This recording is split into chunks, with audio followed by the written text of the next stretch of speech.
Hello बच्चों। तो बच्चों आज हम स्टार्ट करने वाले हैं नया चैप्टर एक एसएसटी का, globalization and the Indian economy. तो जैसे चैप्टर के नाम में स्टार्टिंग में आ रहा है ग्लोबलाइजेशन, तो ग्लोबलाइजेशन को ही समझते हैं ग्लोबलाइजेशन क्या होती है। इसका पहला क्वेश्चन बनता है व्हाट इज ग्लोबलाइजेशन। तो ग्लोबलाइजेशन को समझने के लिए बच्चों हमें एमएनसी समझना होगा। एमएनसी क्या? Multinational companies. मल्टीनेशनल कंपनीज क्या होती है? एमएनसीज ये तीन जगह ट्रेड करते हैं। मतलब किसी एक कंट्री में प्लांट लगा दिया, दूसरी कंट्री में कुछ सामान का मैन्युफैक्चर करवा दिया और तीसरी कंट्री में सेल कर दिया। मतलब यहाँ प्लांट लगाया, यहाँ सब मैन्युफैक्चर हो गया, असेंबल हो गया एक साथ, और तीसरी कंट्री में इन्होंने जाके क्या कर दिया, बेच दिया, पैसा ले लिया। तो ये होती है एमएनसीज। एमएनसीज क्या करती है बच्चा? फॉरेन ट्रेड करती है। ये फॉरेन ट्रेड ही तो हुआ कि एक कंट्री में सामान बना, दूसरे में मैन्युफैक्चर हुआ और तीसरे में सेल हो गया। This called foreign trade. तो ग्लोबलाइजेशन क्या होता है? ग्लोबलाइजेशन में एमएनसीज वर्क करती है। वर्क एमएनसीज क्या होती है कि जगह तगह जो ट्रेड करती है, जो अपने गुड्स को इधर से उधर एक्सपोर्ट इंपोर्ट का सिस्टम होता है उसे बोलते हैं कि एक कंट्री का में प्लांट हो गया, एक में मैन्युफैक्चर, दूसरे में सेल आउट कर दिया सब चीज़। और यही करती है those help to grow the economy of the countries.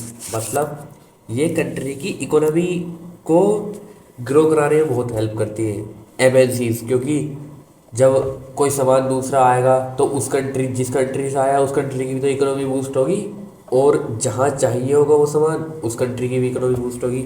तो दीज आर गुड फॉर मतलब ऑल कंट्रीज इकोनॉमी।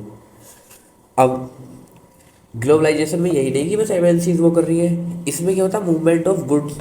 मतलब मूवमेंट ऑफ गुड मतलब सामान का मूवमेंट। कैसे? Continental based. मतलब अगर जैसे हमें चावल चाहिए तो हम किसी से चावल मंगा लेते हैं बाहर से, चाइना वाइना से। और हमें टॉयज़ चाहिए तो वो चाइना से इंपोर्ट होते हैं ना अपने यहाँ। तो मूवमेंट ऑफ गुड्स भी होता है। जैसे अपने यहाँ से वो जाता है, गेहूँ जाती है जगह तगह, सब्जियाँ जाती है, वो मूवमेंट ही तो हो रहा है ना गुड्स का। और मूवमेंट ऑफ पीपल भी। अब तुम कहोगे मूवमेंट ऑफ पीपल कैसे? For better opportunities. जैसे यहाँ पे कोई बढ़िया इंजीनियर है, वो यूएस में शिफ्ट हो जाता। क्यों? क्योंकि उसके पास वहाँ पे बेटर अपॉर्चुनिटीज़ होती हैं, कंपनी बढ़िया होती है, पैकेज बढ़िया मिलता है, मतलब हर चीज़। ऐसे ही विदेश से भी अपने यहाँ आते हैं, बहुत से बच्चे आते हैं पढ़ने आते हैं, आईआईटीज़ में पढ़ने आते हैं बहुत से बच्चे। क्यों आते हैं? Because of better opportunities. Globalization बच्चों ये होता है कि देश की इकोनॉमी हम ग्लोबल मतलब ऑल ओवर वर्ल्ड पे कैसे ग्रो कर सकें। मतलब ग्लोबलाइजेशन, ग्लोब मतलब ऑल कंट्रीज कैसे ग्रो होंगी, दैट इज कॉल्ड ग्लोबलाइजेशन। अब नया टॉपिक आया, factors that have enabled globalization. ऐसे कौन से फैक्टर्स हैं जो ग्लोबलाइजेशन को इनेबल करते हैं? First is and main is technology. By technology the medium of globalization is become faster.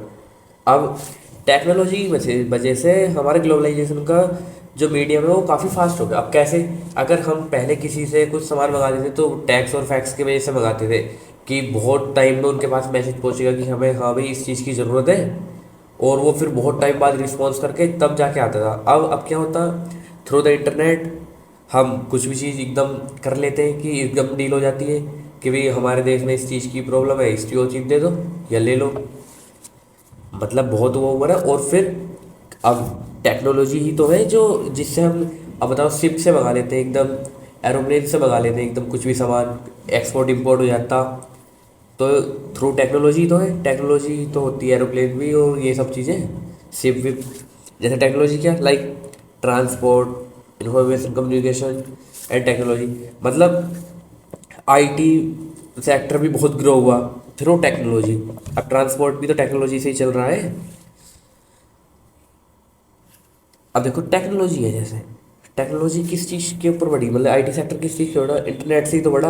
Internet से हम किसी भी चीज़ को ट्रेड कर सकते हैं।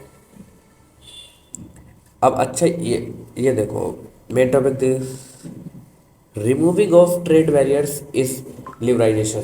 मतलब ट्रेड बैरियर क्या होते हैं? ट्रेड बैरियर मतलब पहले बहुत ड्यूटीज़ होती थी ना कि मतलब कि इंपोर्ट नहीं कर सकते, एक्सपोर्ट नहीं कर सकते हम अपने इंडिया से।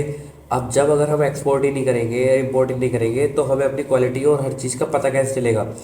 तो डब्ल्यू एच ओ भी चाहता था कि इंडिया में सब ट्रेड बैरियर्स हट जाए, कि वो जनता बाहर भी ट्रेड कर पाए अपने अपने सामान को, जैसे गेहूँ चावल है वो बाहर भी ट्रेड हो पाए, जैसे कुछ हम चीज़ बना रहे हैं जो वो बाहर भी ट्रेड हो पाए। तो इसके लिए ट्रेड बैरियर हटा दिया, और जब ट्रेड बैरियर हटे इसे लिबराइजेशन बोलते हैं। और liberalization is a factor which is enabling globalization. अब लिबराइजेशन कैसे इनेबल करती है ग्लोबलाइजेशन को?